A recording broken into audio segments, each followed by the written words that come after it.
तो दोस्तों, क्या आप जानते हो कि आपकी फिटनेस लेवल क्या है? सिर्फ जिम करना या रनिंग करना इनफ नहीं होता, उसको मेज़र करना भी ज़रूरी है। तो आज हम बात करने वाले हैं एक बहुत ही इम्पोर्टेंट फिटनेस टेस्ट के बारे में, क्वीन्स कॉलेज स्टेप टेस्ट, जो आपकी कार्डियो रेस्पिरेटरी फिटनेस और एरोबिक कैपेसिटी को मेज़र करता है। ये टेस्ट स्पेशली यूज़ होता है स्टूडेंट्स, एथलीट और फिजिकल एजुकेशन में, जिससे पता चलता है कि आपकी हार्ट और लंग्स कितनी एफिशिएंट हैं। तो इस वीडियो में हम आपको स्टेप बाय स्टेप बताऊंगा ये टेस्ट होता क्या है, इसका प्रोसीजर क्या है, स्कोरिंग कैलकुलेट कैसे होती है और इसका इम्पोर्टेंस एग्जाम और प्रैक्टिकल दोनों में है।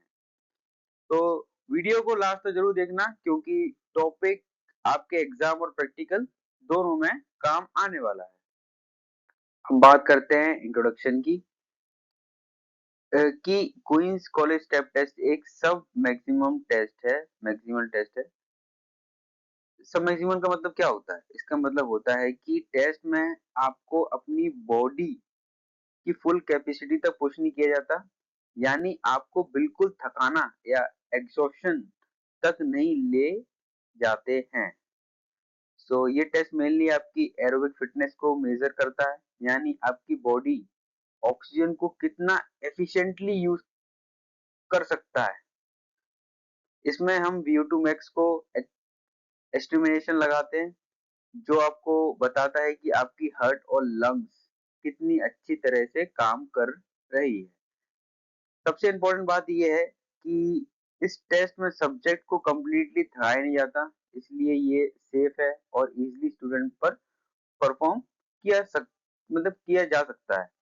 तो सिंपल वर्ड में बताऊं आपको, तो ये एक सेफ और इफेक्टिव टेस्ट है, जो आपकी फिटनेस को मेजर करता है बिना आपको ज्यादा स्ट्रेस दिए। अब हम बात करते हैं इक्विपमेंट्स रिक्वायर्ड की, जो कि Queens college step test perform करने के लिए जरूरी होते हैं।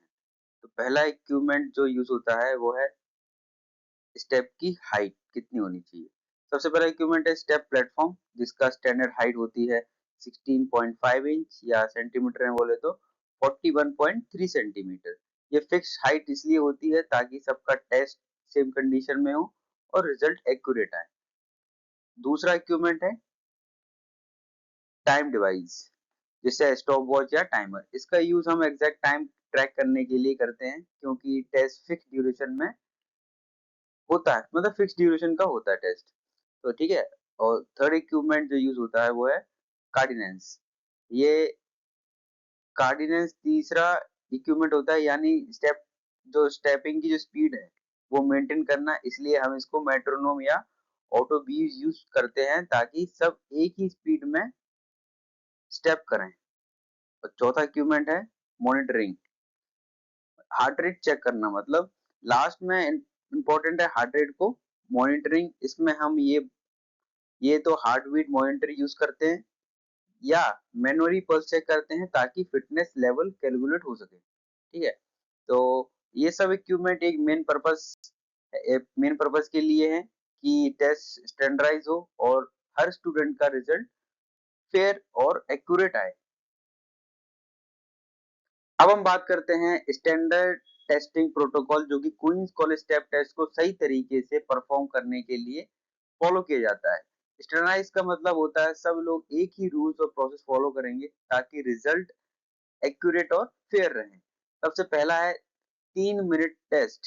सबसे पहला सब्जेक्ट को एग्जैक्ट 3 मिनट्स तक स्टेप अप और डाउन करना होता है प्लेटफॉर्म पर।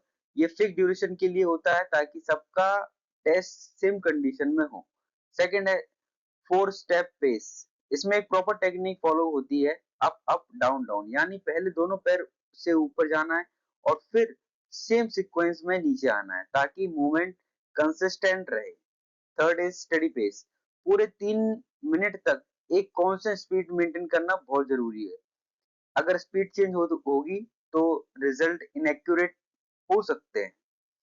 चौथा है स्टॉप इमीडिएटली। जैसे ही 3 मिनट कंप्लीट हो जाते हैं, सब्जेक्ट को तुरंत स्टॉप करना है। इसके बाद हार्ट रेट मेजर की जाती है, जो फाइनल रिजल्ट के लिए इंपॉर्टेंट होती है।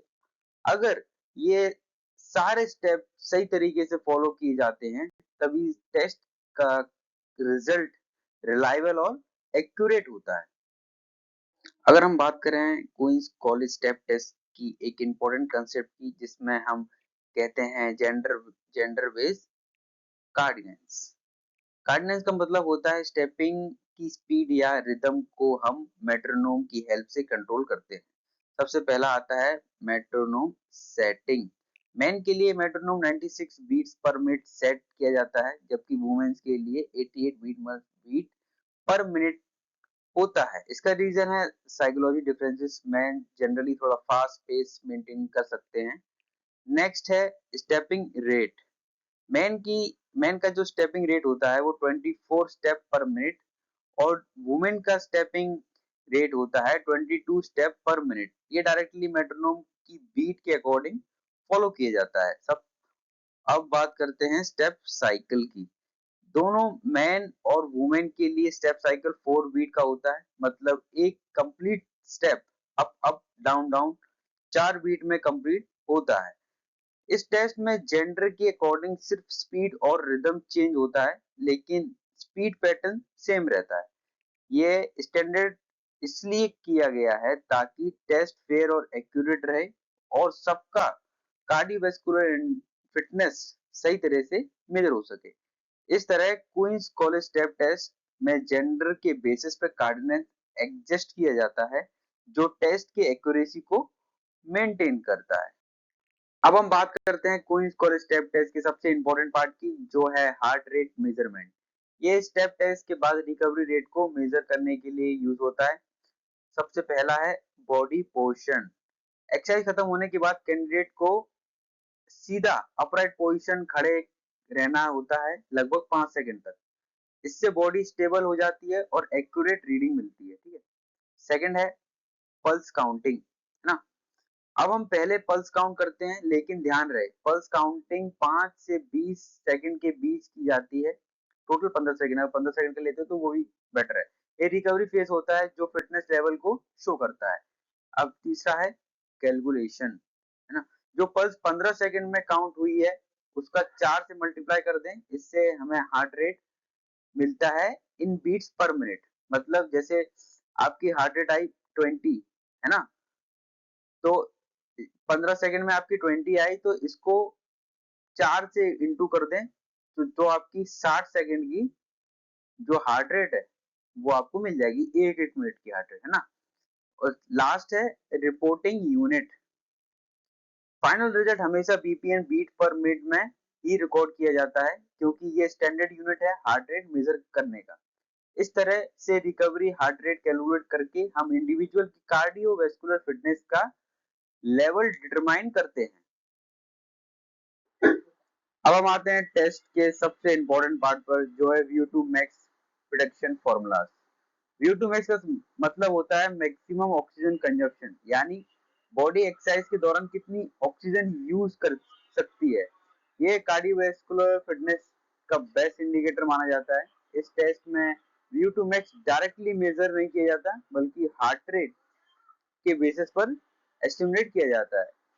फॉर मैन के लिए जो फॉर्मूला है वो है ये, जितना हार्ट रेट कम होगा उतना VO2 मैक्स मतलब फिटनेस बेटर होगी। आप देख सकते हैं मैन के और वुमेन के फॉर्मूले में कुछ डिफरेंसेस है ना। तो डिफरेंसेस क्यों है? वुमेन्स के लिए फॉर्मूला थोड़ा डिफरेंट होता है, क्योंकि साइकोलॉजी डिफरेंसेस होते हैं, जो मैंने आपको प्रीवियस स्लाइड्स में पढ़ाया था, है ना। तो हार्ट रेट ज्यादा, VO2 मैक्स कम। हार्ट रेट कम, VO2 मैक्स ज्यादा। मतलब पर्सन जल्दी रिकवर करता है लो हार्ट रेट के साथ, उसकी फिटनेस लेवल ज्यादा अच्छी मानी जाती है। इस तरह से हम सिंपल हार्ट रेट के थ्रू VO2 मैक्स एस्टिमेट करते हैं, जो कि इंडिविजुअल की एरोबिक फिटनेस के लेवल को जान सकते हैं ना। अब हम बात करते हैं VO2 मैक्स असेसमेंट की वैलिडिटी और रिलायबिलिटी स्टैंडर्ड के बारे में।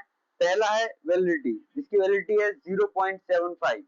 वैलिडिटी का मतलब होता है टेस्ट कितना एक्यूरेट मेजर करता है जो हमें मेजर करना है।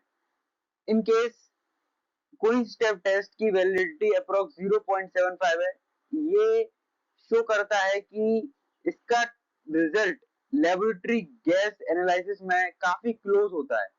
सिंपल लैंग्वेज समझें तो ये टेस्ट काफी हद तक सही रिजल्ट देता है, लेकिन 100% एग्जैक्ट नहीं होता। सेकंड है रिलायबिलिटी। रिलायबिलिटी का मतलब होता है टेस्ट कितना कंसिस्टेंट है। अगर आप सेम टेस्ट बार बार करते हो सिमिलर कंडीशन में, तो टेस्ट ऑलमोस्ट सेम आता है। टेस्ट के रिजल्ट जो है ना ऑलमोस्ट सेम आते हैं, इसलिए रिलायबिलिटी स्कोर 0.92 में, जो कि बहुत हाई माना जाता है। तीसरा है एक्यूरेसी, जो कि 5 to 7% एरर है। इसका मतलब है test result actually VO two max से 5 से 7% डिफर कर सकता है। एग्जाम्पल से समझे तो अगर एक्चुअली व्यू टू मैक्स 50 है, तो टेस्ट रिजल्ट अप्रोक्स 47 से 53 के बीच आ सकता है। इसका मतलब ये है कोई स्टेप टेस्ट एक रिलायबल और रीजनेबल एक्यूरेट टेस्ट है जो फील्ड कंडीशन में आसानी से यूज किया जा सकता है।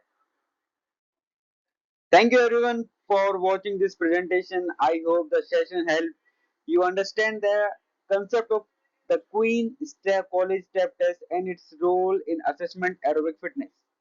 If you have any questions or doubt, feel free to ask in the comment section. If there any specific topic you would like me to cover in future videos, so let me know. Don't forget the like, share and subscribe for more informative videos. Thank you once again.